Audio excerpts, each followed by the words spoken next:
ನಮಸ್ಕಾರ ಎಲ್ರಿಗೂ, welcome back to my YouTube channel Gani stars. ಎಲ್ಲರಿಗೂ ಸಂಕ್ರಾಂತಿ ಹಬ್ಬದ ಶುಭಾಶಯಗಳು. ಸಂಕ್ರಾಂತಿ ಹಬ್ಬಕ್ಕೆ ಹೆಣ್ಮಕ್ಳಿಗೆ ಎಳ್ಳು ಬೆಲ್ಲ ಬೀರೋದು ಅಂದರೆ ತುಂಬ ಇಷ್ಟ. ಹಾಗಾಗಿ ಇವತ್ತು ಮನೆಯಲ್ಲೇ ಹೇಗೆ ಎಳ್ಳು ಬೆಲ್ಲ ಮಾಡೋದು ಅಂತ ನೋಡೋಣ ಬನ್ನಿ. ನಾನು ಇವಾಗ ಇಲ್ಲಿ ಮೊದಲಿಗೆ ಬಿಸಿಲಿಯಲ್ಲಿ ಒಣಗಿಸ್ಕೊತಾ ಇದ್ದೀನಿ ಸಣ್ಣಕ್ಕೆ ಹಚ್ಕೊಂಡಿರೋ ಅಂಥ ಕೊಬ್ಬರಿ ಮತ್ತು ಬೆಲ್ಲನ. ಈಗ ನಾನು ಬಾಣಲಿ ಇಟ್ಕೊಂಡು ಸ್ವಲ್ಪ ಹುರ್ಕೋಬೇಕಾಗತ್ತೆ.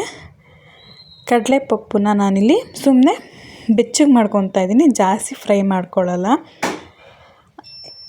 ಬಹಳಷ್ಟು ಜನ ಅಂಗಡೀಲಿ ತಂದು ಮಾಡ್ತಾರೆ, ಬಟ್ ಸುಲಭವಾಗಿ ಮನೆಯಲ್ಲೇ ಮಾಡ್ಕೋಬೋದು, ತುಂಬ ರುಚಿಕರವಾಗೂ ಇರುತ್ತೆ. ನಾವೇ ಮಾಡಿದ್ದೀವಿ ಅನ್ನೋ ಸಂತೋಷ ಕೂಡ ಇರುತ್ತೆ ನಮಗೆ. ನೋಡ್ಬೋದು ನೀವು, ನಾನಿಲ್ಲಿ ಮೊದಲಿಗೆ ಕಡಲೆಪಪ್ಪನ್ನ ಸಣ್ಣ ಉರಿಲಿಟ್ಕೊಂಡು ಸ್ವಲ್ಪ ಬೆಚ್ಚಗೆ ಮಾಡ್ಕೊತಾ ಇದ್ದೀನಿ. ನಾನು ಈ ಸತಿ ಮಣ್ಣಿನ ಮಡಿಕೆಯಲ್ಲಿ ನನ್ನ ಮಗಳ ಕೈಯಲ್ಲಿ ಎಳ್ಳು ಬೆಲ್ಲನ ಬೇರಿಸ್ತಾ ಇದ್ದೀನಿ. ಪ್ರತಿ ಸತಿನೂ ನಾವು ಪ್ಲಾಸ್ಟಿಕ್ ಬಾಕ್ಸ್ ಮತ್ತು ಪ್ಲಾಸ್ಟಿಕ್ ಕವರ್, ಪೇಪರ್ ಆ ಥರದಲ್ಲೆಲ್ಲ ನಾವು ಕೊಡ್ತಾಯಿದ್ವಿ. ಬಟ್ ಪ್ಲಾಸ್ಟಿಕ್ಕಿಂದ ಸ್ವಲ್ಪ ಅವಾಯ್ಡ್ ಮಾಡೋಣ ಅಂತ ಈ ಸತಿ ನಾನು ಮಣ್ಣಿನ ಮಡಿಕೆಯನ್ನು ತಂದು ನಾವೇ ಪೇಂಟ್ ಮಾಡಿ ಅದಕ್ಕೆ ಡೆಕೋರೇಷನ್ ಮಾಡಿದ್ವಿ. ಈಗ ನಾನು ಎಳ್ಳನ್ನ ಹುರ್ಕೊತಾ ಇದ್ದೀನಿ. ಎಳ್ಳು ಅಷ್ಟೇ ಸುಮ್ಮನೆ ಬೆಚ್ಚಗಾದರೆ ಸಾಕು, ಜಾಸ್ತಿ ಫ್ರೈ ಮಾಡೋ ಅವಶ್ಯಕತೆ ಇಲ್ಲ. ನಾನಿಲ್ಲಿ ನಾರ್ಮಲ್ ಎಳ್ಳು ತೊಗೊಂಡಿದ್ದೀನಿ, ಬಿಳಿ ಎಳ್ಳು. ನೀವು ಬೇಕಂದರೆ ನೈಲಾನ್ ಎಳ್ಳು ಸಿಗುತ್ತೆ, ಆ ಎಳ್ಳು ನಿಮಗೆ ತುಂಬ ಶೈನಿಂಗಾಗಿ ವೈಟಾಗಿರುತ್ತೆ, ಅದು ತುಂಬ ಚೆನ್ನಾಗಿರುತ್ತೆ.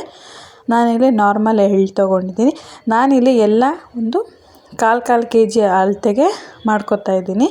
ಬೆಲ್ಲ ಮಾತ್ರ ಸ್ವಲ್ಪ ಜಾಸ್ತಿ ತೊಗೊಂಡಿದ್ದೀನಿ, 1/4 ಕೆ ಜಿಗಿಂತ ಒಂದು 23 ಗ್ರಾಮ್, ಸ್ವಲ್ಪ ಒಂದು 300 ಗ್ರಾಮ್ ಅಷ್ಟು ತೊಗೋಬೋದು.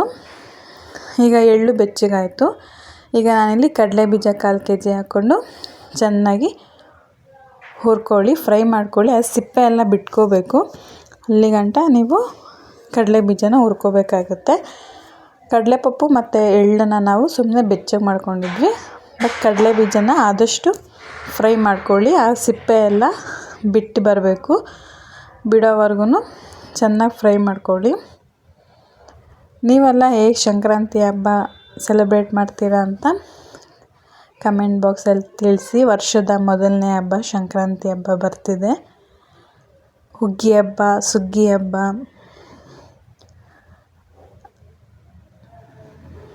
ನೋಡಿ ಕಡಲೆ ಬೀಜದು ಸಿಪ್ಪೆ ಎಲ್ಲ ಈಗ ಬಿಟ್ಕೊಳ್ತಾ ಇದೆ, ಕಾಣಿಸ್ತಿದೆ ಅಲ್ವಾ, ನೋಡ್ಬೋದು ನೀವು.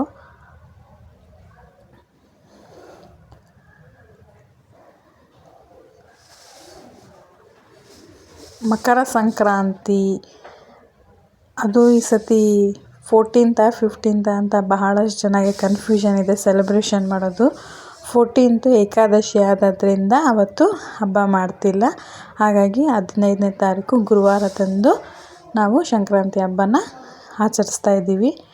ನೋಡ್ಬೋದು ನೀವು, ಇವಾಗ ಸಿಪ್ಪೆ ಬಿಟ್ಕೊತಿದ್ದೆ. ಈಗ ನಾನು ಆ ಕಡಲೆ ಬೀಜದ್ದು ಸಿಪ್ಪೆನೆಲ್ಲ ತೆಗೆದು ಅದನ್ನು ನಾವು ಎಲ್ಲ ಉಪ್ಪು ಮಾಡ್ಕೋಬೇಕಾಗತ್ತೆ. ಕಡಲೆ ಬೀಜನ ಹುರಿದಿದ ನಂತರ ಒಂದು ಮರಕ್ಕೆ ಹಾಕ್ಕೊಂಡು ಅದನ್ನು ಬಿಸಿಲಿದ್ದಾಗೇನೆ ಅದನ್ನು ಕೈಯಲ್ಲಿ ಚೆನ್ನಾಗಿ ಉಜ್ಜಬೇಕು. ನೀವು ಆ ಥರ ಉಜ್ಜಿದಾಗ ಏನಾಗುತ್ತೆ ಅಂದರೆ ಸಿಪ್ಪೆ ಎಲ್ಲ ಬಿಟ್ಕೊಳ್ಳುತ್ತೆ, ಮತ್ತು ಕಡಲೆ ಬೀಜ ಕೂಡ ಒಂದು ಕಡಲೆ ಬೀಜದಲ್ಲಿ 2 ಪೀಸ್ ಆಗುತ್ತೆ, ಉಪ್ಪಾಗುತ್ತೆ. ನೋಡಿ ನಾನು ಇಲ್ಲಿ ಮರಕ್ಕೆ ಹಾಕ್ಕೊಳ್ತಾ ಇದ್ದೀನಿ. ಮರಕ್ಕೆ ಹಾಕ್ಕೊಂಡು ನಾನು ಸಿಪ್ಪೆ ಎಲ್ಲ ತೆಗೆದಿಟ್ಕೊತೀನಿ. ಈಗ ನಾನು ಸ್ಟವ್ ಆಫ್ ಮಾಡಿಬಿಟ್ಟು ಆ ಬಾಣಲಿ ಬಿಸಿ ಇತ್ತಲ್ವ, ಅದಕ್ಕೇ ಒಣಕೊಬ್ಬರಿ, ನಾನೇನು ಸಿಪ್ಪೆ ತೆಗೆದು ಒಣಕೊಬ್ಬರಿನೂ ಸಣ್ಣ ಸಣ್ಣ ಪೀಸ್ ಮಾಡಿದ್ನಲ್ಲ ಅದನ್ನು ಅದಕ್ಕೆ ಹಾಕ್ಕೊತಾ ಇದ್ದೀನಿ. ಸ್ವಲ್ಪ ಬಿಸಿ ಆಗುತ್ತೆ ಅಂತ ಅಷ್ಟೇ, ಹುರ್ಕೊಳ್ಳೋ ಅವಶ್ಯಕತೆ ಏನೂ ಬೇಡ ಕೊಬ್ಬರಿನ. ಇವಾಗ ನಾನು ಎಲ್ಲ ಏನೇನು ಹುರಿದಿದ್ನೋ ಅದನ್ನೆಲ್ಲ ಮಿಕ್ಸ್ ಮಾಡ್ಕೊತಾ ಇದ್ದೀನಿ. ನೋಡಿ, ಒಣಕೊಬ್ಬರಿಗೆ ನಾನು ಇವಾಗ ಕಡಲೆಪಪ್ಪು ಮಿಕ್ಸ್ ಮಾಡಿಕೊಂಡು ಕಡಲೆ ಬೀಜನ ಸಿಪ್ಪೆ ಎಲ್ಲ ತೆಗೆದು ಅದನ್ನು ಮಿಕ್ಸ್ ಮಾಡ್ಕೊತಾ ಇದ್ದೀನಿ. ಎಳ್ಳು ಏನು ಹುರಿದಿದ್ವಲ್ಲ ಅದನ್ನು ಹಾಕ್ಕೊತಾ ಇದ್ದೀನಿ. ನಿಮಗೆ ಬೆಲ್ಲನೂ ಈ ಥರ ನೋಡಿ, ಅಚ್ಚ ಬೆಲ್ಲ ತಂದು ಈ ಥರ ಪೀಸ್ ಮಾಡಿ ಹಾಕೋಬೇಕಾಗುತ್ತೆ. ನಿಮಗೆ ರೆಡಿಮೇಡ್ ಕೂಡ ಸಿಗುತ್ತೆ, ಈ ಬೆಲ್ಲ ಮತ್ತು ಒಣಕೊಬ್ಬರಿ ಕಟ್ಟಾಗಿರೋದೇ ಪೀಸ್ ಆಗಿರೋದೇ ಸಿಗುತ್ತೆ. ನಾನು ಮನೆಯಲ್ಲೇ ಮಾಡ್ಕೊಂಡಿದ್ದೀನಿ. ಕಲರ್ಫುಲ್ಲಾಗಿ ಕಾಣಲಿ ಅಂದ್ಬಿಟ್ಟು ನಾನು ಈ ಜೀರಿಗೆ ಮಿಠಾಯಿ ಮತ್ತು ಬತಾಸು ವೈಟ್ ರೌಂಡು ಅದನ್ನು ಎಲ್ಲ ಹಾಕಿ ಚೆನ್ನಾಗಿ ಮಿಕ್ಸ್ ಮಾಡಿಕೊಂಡ್ರೆ ನಿಮ್ಮ ಎಳ್ಳು ಬೆಲ್ಲ ಮನೇಲೇ ರೆಡಿ ಆಯಿತು. Thank you for watching my video. ನೀವು ಈ ಎಳ್ಳು ಬೆಲ್ಲನ ಮನೇಲೇ ಮಾಡಿ ಹಬ್ಬ ಆಚರಿಸಿ. ಹ್ಯಾಪಿ ಸಂಕ್ರಾಂತಿ.